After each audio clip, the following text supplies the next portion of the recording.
La carence de sang est justifiée notamment par la réticence de certaines personnes aux dons bénévoles de sang et aux difficultés d'ordre logistique. Le centre provincial de transfusion sanguine évoque des difficultés de couvrir les 100% des structures sanitaires en sang suite aux difficultés susmentionnées. Pour des solutions urgentes aux besoins de sang, certaines structures recourent carrément à la transfusion sanguine à chaud sans aucune analyse sanitaire avec le risque élevé de transmission des maladies aux bénéficiaires, déplore Dr Vianney Cambéré, responsable du centre provincial de transfusion sanguine. Il y a de trouver les cas qui nécessitent des transfusions secondaires, par exemple, à un traumatisme.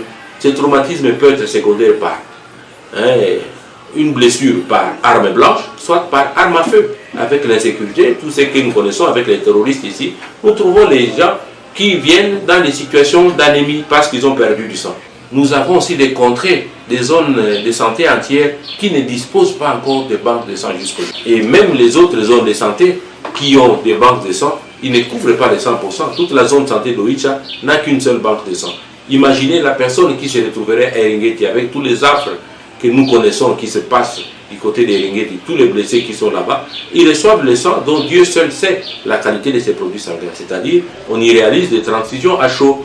En dehors des difficultés d'ordre logistique, nombreuses personnes, pour des justifications non véritablement élucidées, restent réticentes au don de sang. Esdras Katembombayahi, donneur de sang depuis 10 ans, n'a enregistré aucun dommage sur son organisme. Il appelle cependant la communauté à se mobiliser pour les dons de sang pour sauver des vies en danger. Je dépose le sang parce qu'il y aura quelqu'un qui en aura besoin. Et surtout avec les cas des accidents, les cas de massacres, les cas donc plusieurs cas dans notre région, ça nécessite, c'est un besoin. Quand vous donnez le sang, quand vous sauvez quelqu'un, ça c'est l'amour.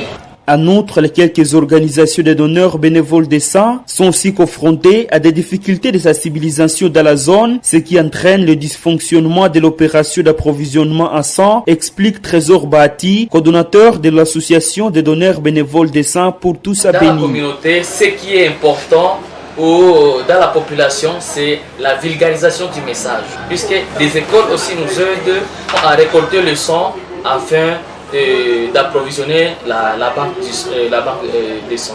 Le territoire de Béni est sous l'emprise des violences armées depuis plusieurs années. Lors de leurs attaques dans des affrontements avec des forces armées congolaises, certaines personnes s'en sortent avec des blessures graves nécessitant les renforts en sang.